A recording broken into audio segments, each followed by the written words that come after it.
From Hollywood, welcome to Starlight Mystery Theater and another episode in the series, Mathew Slade, Private Investigator.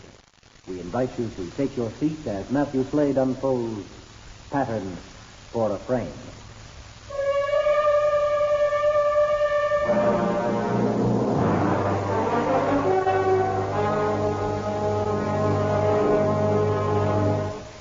In my job, the hours are odd. So are the circumstances and the people I meet. You could even call some of them dangerous. My calling card reads, Mathew Slade, Private Investigator. I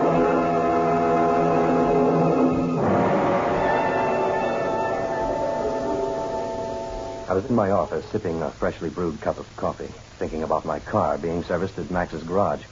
I hoped he'd have it ready for me tonight. Yes, Jonesy? Max's garage called and said your car would be ready by 5. And, Max, there's a Mr. Venice here to see you. There are 2 gentlemen with him. Venice? He's the last person I want to see. He's insisting. All right, send him in. Mr. Slade? Yeah, come in. But tell your 2 associates to wait outside. Wait for me. Okay. Now, what's on your mind? Congressman Wakefield and your association with him. I don't discuss a client's business with outsiders. I don't consider myself an outsider.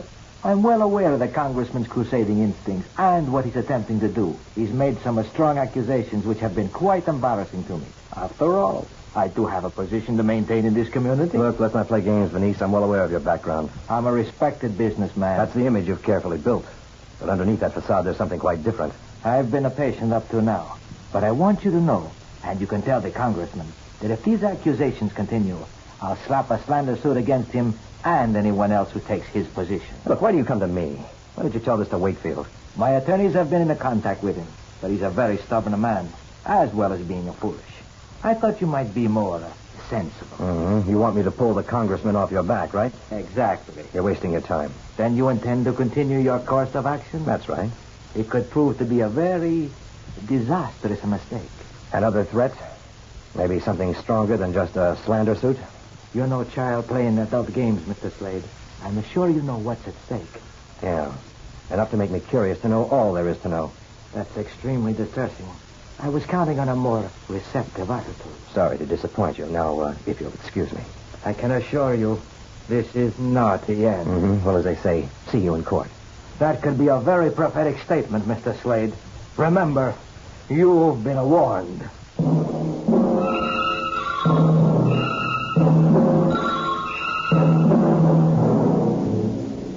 Frank Venice, the man responsible for most of the gambling, narcotics, and prostitution in the city. He was running scared. I left the office at 5:30, walked to Max's garage, picked up my car, and drove home.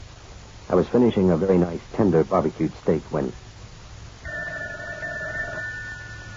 Hello? I have some very interesting information for you about Frank Venice. Who is this? The name's not important. What I have to tell you is, it may be all you need to expose him. I have to see you. Tonight, my life is in great danger. And you come here? Meet me at 472 Quincy Street, apartment 25. What time? 8:30. And tell no one, or the information I have may die with me. 472 Quincy Street was in a deserted section of town, the slum area, where apartments were being torn down in a redevelopment program. There were no lights, no one around. I climbed a broken staircase to apartment 25, cautiously pushed the door open with my foot, then entered the darkened room. Hello? Hello? Anyone here? There was no answer. Only the stillness. The stillness which was broken by what sounded like heavy breathing. Who's there?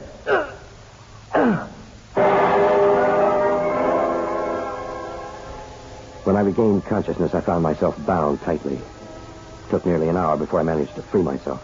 It was shortly after 10 when I arrived back at my apartment. I showered, changed clothes, and relaxed with a good stiff drink, and tried reasoning out what had gone before. Naturally, Frank Venice was my first candidate. It had to be one of his muscle men who worked me over, and he had evidently gotten to that mysterious caller before me. What I couldn't figure out was why had I been tied up? Didn't seem to serve any purpose. My contemplation was interrupted by the door buzzer. Well, if it isn't Sergeant Donelli and the intrepid Lieutenant Flagg. I'd like a word with you, Slade. Of course. Come on in. Sit down over there. Thanks. You're looking rather glum, Sid. What's wrong? You mind if we ask the questions? Look, what is this? You come in here for a friendly visit, and right away you have to start acting tough. This isn't a friendly visit. It's business. Police business. You two sound serious. Murder is serious. Murder? What murder? Congressman Wakefield was found tonight with 2 bullets in him. What? He was shot to death just a few hours ago, Matt. You been in all night, Slade? No, I haven't. Well, what's that got to do with anything? Now, play it straight, Matt. Take a friend's advice. You trying to say I know something about this? You trying to say you don't? Yes, I am, and I get the feeling you don't believe me. We'll decide that later. What time did you go out tonight? It was about 7:45. And where did you go? You see, I received a phone call about 7:30. The caller asked me to meet her in an apartment on Quincy Street. When I got there, the place was deserted, or so I thought. Then someone jumped me. When I came to, I was tied up. Took me about an hour to get free, and then I came back here.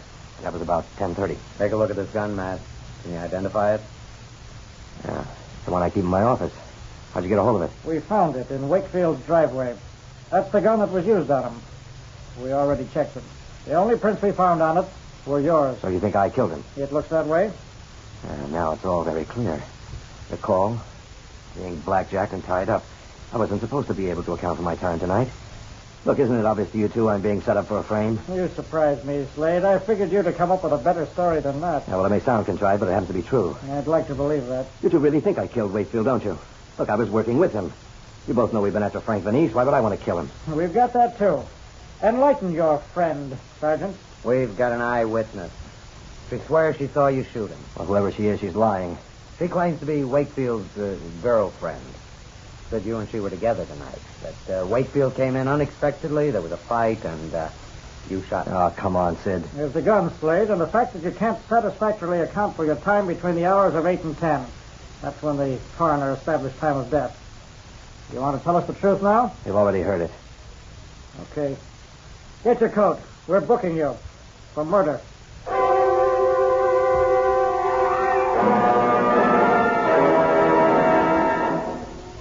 It was a short drive to police headquarters. They put me through the routine booking procedures, something I'd witnessed dozens of times but never expected to be a part of. I was taken to a cell where I waited for my attorney, Dan Brody.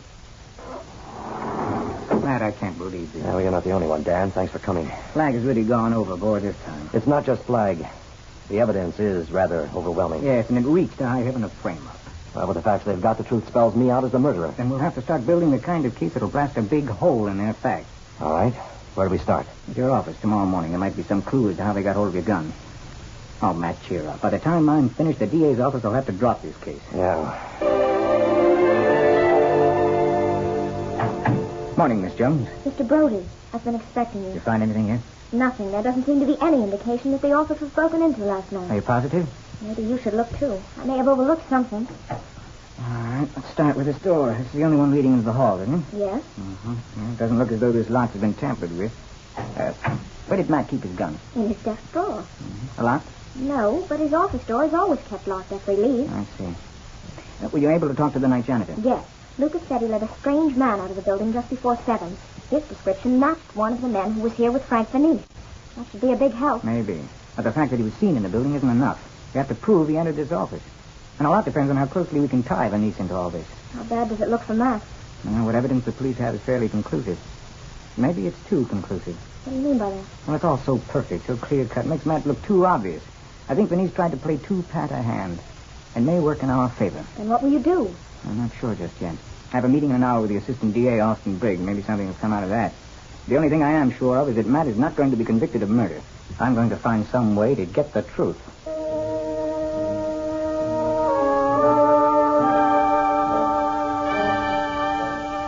Come in, Dan. Morning, Austin. You know Lieutenant Flagg, Sergeant Donelli? Of course, gentlemen. Brody? Counselor. Sit down, Dan. Thank you. Cigar? No, thank you. Seem to be in a very obliging spirit this morning, Austin. Well, I'm open to anything you care to discuss, but I should warn you, I'm not in a deal-making mood. But I offer you a chance to save yourself considerable embarrassment in court. Just how do you think I'll be embarrassed? trying for a conviction against my client. Oh, you're very funny, Dan. Do you think so? Why don't you save everyone a lot of time and bother by pleading guilty? If you do, I won't push for the gas chamber. Now you're being funny. There's no question of Slade's guilt. Not even a reasonable doubt, Lieutenant. Not as far as I'm concerned. Oh, well, then I suppose I'll give all of you a good laugh when I say Mathew Slade is being framed by Frank the Niece. That was his story. It doesn't sound any more convincing coming from you. Lieutenant Flagg supplied me with an excellent case, Dan. Oh, come now, Orson, give credit where credit is due. The Niece is the one you have to thank for that. If you can prove that, fine. I have nothing against Slade personally. I merely act on the evidence given me. I dare say, Lieutenant, that you aren't quite as neutral as Orson here. If you mean I'm not going to lose any sleep over Slade's predicament, you're right. He's a gun-happy, skirt-happy gumshoe who was bound to get into real trouble someday. Barney, I've told you, you've got the wrong idea about Matt. Look, Sergeant, I can't tell you who to pick for friends. Just don't presume to tell me I'm wrong about Let's Slade. avoid an argument over, shall we, gentlemen? I'm going to use all of this in court, Austin. Don't think for 1 minute I won't. Use what? Your arresting officer here is obviously prejudiced against my client. You're accusing me of rigging the evidence. Oh, did you, Lieutenant? Were you... Barney, take it easy. Look, Counselor, the lieutenant has a bug about private detectives. It's not necessary to make excuses for me. Okay, that's enough. Did you come in here for the purpose of stirring up something, Dan? My only purpose in coming here was to tell you you're making a big mistake, Austin. Really? Let's find that out in court.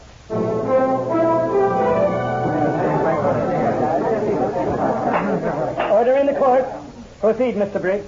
Now then, Lieutenant, tell the court what you found when you arrived at the decedent's house. He was lying by the bedroom door with 2 bullet holes in his chest.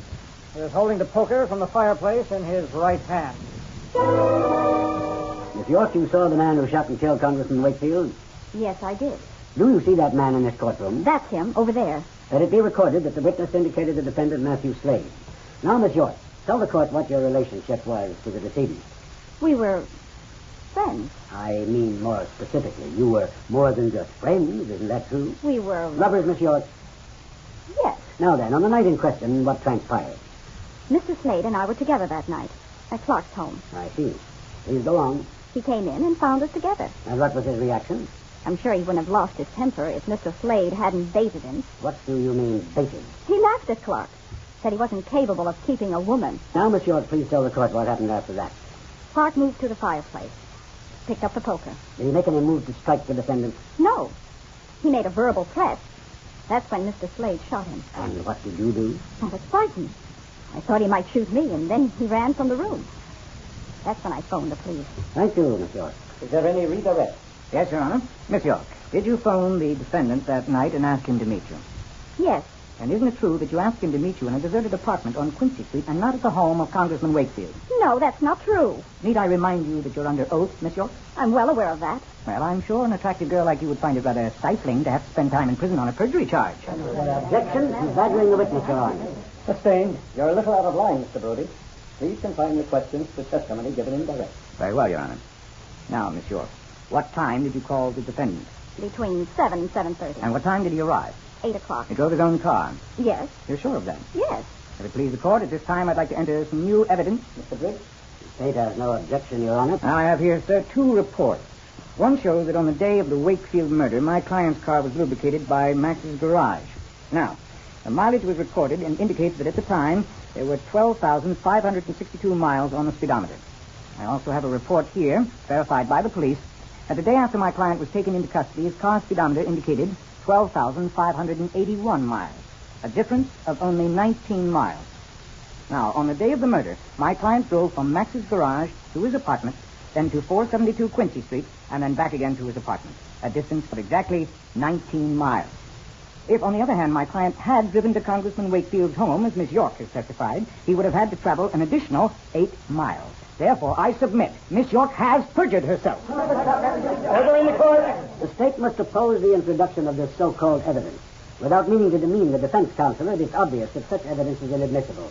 Anyone who knows even the slightest about cars knows how easy it is to turn back a speedometer. I take offense at that remark, Austin. You're saying I'm attempting to submit false evidence. No, Dan, I'm only suggesting its validity is questionable. Gentlemen, please, I'll have to take this evidence into consideration. Now I see it's approaching 12 o'clock. We'll adjourn for lunch.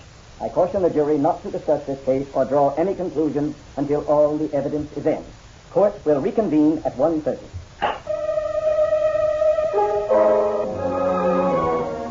On that morning, Miss Jones, you stated that the defendant had a visitor. Yes. Actually, 3 men came in. Who were they? Mr. Frank Denise and 2 of his associates. I don't know their names. Why did Mr. Venice come to see Mr. Slade? He knew that Mr. Slade was working with Congressman Wakefield on compiling evidence that would link him with a crime syndicate. He tried to persuade Mr. Slade to call off their investigation. Did he make any threats? Nothing overt. Mr. Slade said that he was being persecuted, and if they continued, it could prove disastrous. He didn't elaborate. I see. And then he left? Yes? Now, Miss Jones, the next day after the defendant was arrested, he received a call from a Mr. Max Cutler. That's right. What was the nature of that call? Well, Max runs the garage where Mr. Slade has his car serviced. When he read about Mr. Slade's arrest, he called to tell me that he had noticed a man leaving Mr. Slade's car late the previous afternoon. His description matched that of one of the two men who accompanied Mr. Venice to the office. Now, how could he have known the defendant's car was at Max's garage? Well, Mr. Slade asked me to call Max's garage to find out when his car would be ready. I was asking him the information when the three men entered. They overheard the conversation. What do you suppose one of these men was doing at the defendant's car? He must have taken an impression of the office key. Objection, Your Honor. The witness is drawing a conclusion. Objection sustained. Strike that from the record. The jury will disregard it. Proceed, Mr. Brody. Yes, Your Honor. Now, Miss Jones, tell the court what you learned from Lucas Haynes, the night janitor of your office building. Lucas let a strange man out of the building after it was closed, sometime before 7 o'clock. The same man seen by Max Cutler at his garage? Yes. And the same man who came to your office with Frank Venice? Yes. Thank you, Miss Jones. The state may cross-examine. Miss Jones, you're employed by the defendant, Mathew Slade. Yes. For how long? Over 4 years. And for those 4 years, you've been a loyal employee. Oh, yes. And these gentlemen, Max Cutler and Lucas Haynes, I would guess they are friendly with the defendant?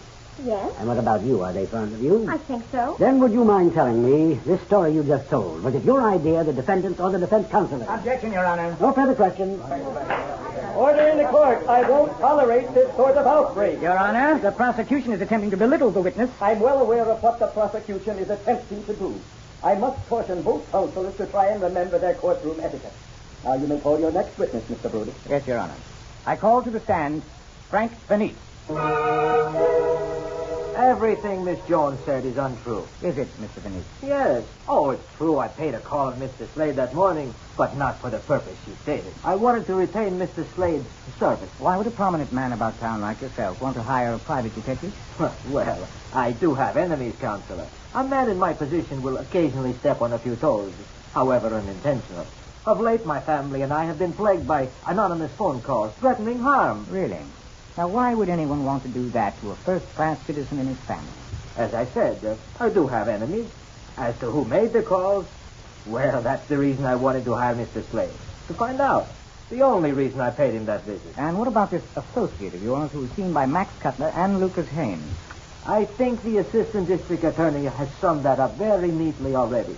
Besides, I have no associate or knowledge of anyone fitting the description he gave. Now, tell the court, are you acquainted with Rita York? No, I am not. Come now, sir, isn't she on your payroll? Of course not. You make many accusations, Mr. Brody. I trust you're ready to back them up. The witness will refrain from addressing the defense counsel in that manner.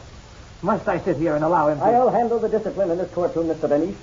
Now then, Mr. Brody, do you intend following this line of interrogation? No, Your Honor, I'm through with this witness. Do you care to cross-examine, Mr. Briggs? No questions, Your Honor. And does this conclude your case, Mr. Brody? No, Your Honor.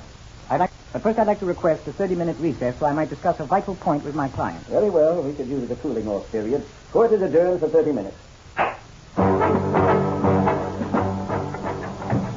Sit down, Max. Where's Jonesy off to, Dan? I saw you with her, and then she left the courtroom in a big hurry. I'm going to try something, Max. It's not strictly ethical, and it could backfire, but I think it's worth a risk. Well, what is it? First, take off your coat and shirt. Do you mind explaining? Okay. But no argument. Now, here's what I propose to do. Are you ready to proceed, Mr. Brody? Yes, Your Honor. Very well. Call your witness. Will Miss Rita York please take the stand? Order in the court. I remind you, Miss York, you are still under oath. Now, Miss York, I'd like to go back to something you said in your previous testimony. You stated that you and the defendant were together that night. Is that correct? Yes. I take it this was not the first time you both were together under such circumstances. Am I correct in assuming that? We've spent many nights together. Then you've had, shall we say, close relations with the defendant. I don't know what you mean. Oh, come now, Miss York. Surely we don't have to paint you a picture. How many nights have you spent with Mr. Slade? Several. Well, I can't remember exactly. Now, come now. Think, Miss York. 3, 4. I told you there were many. Then if I asked you something specific about the defendant, you'd be able to tell me now, wouldn't you? What do you mean? What I mean, Miss York, is, can you tell the court if the defendant has any outstanding scars, moles, birthmarks, or tattoos on his body? I... Come on, Miss York. Surely you would have noticed something like that. Well? Your Honor, will you please instruct the witness to answer my questions? Miss York, you must answer. No, I noticed nothing like that. If it please the court, I would like the defendant to remove his shirt. Objection, Your Honor. Mr. Brody is attempting to turn these proceedings into some sort of sideshow. I'm attempting to establish the fact that this witness has perjured herself, Your Honor. I believe it to be a vital point. I'm going to allow a wide latitude here, Mr. Briggs, in the interest of justice. You may remove your shirt, Mr. Slade. As the court can plainly see, the defendant's chest is tattooed with the likeness of an eagle. Your Honor, I submit that the witness, Miss Rita York, could not possibly not have known about this if she had told the truth. What do you have to say, Miss York? I didn't want to get involved in this. You must believe that. He forced me to. Who is he, Miss York? Venice, Frank Venice. He killed Wakefield.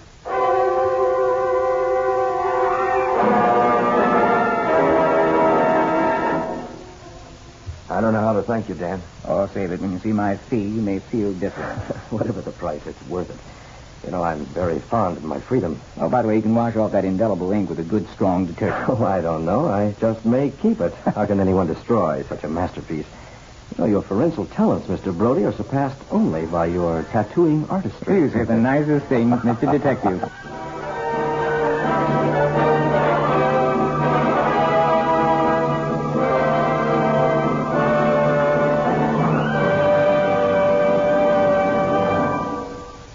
This is the United States Armed Forces Radio and Television Service.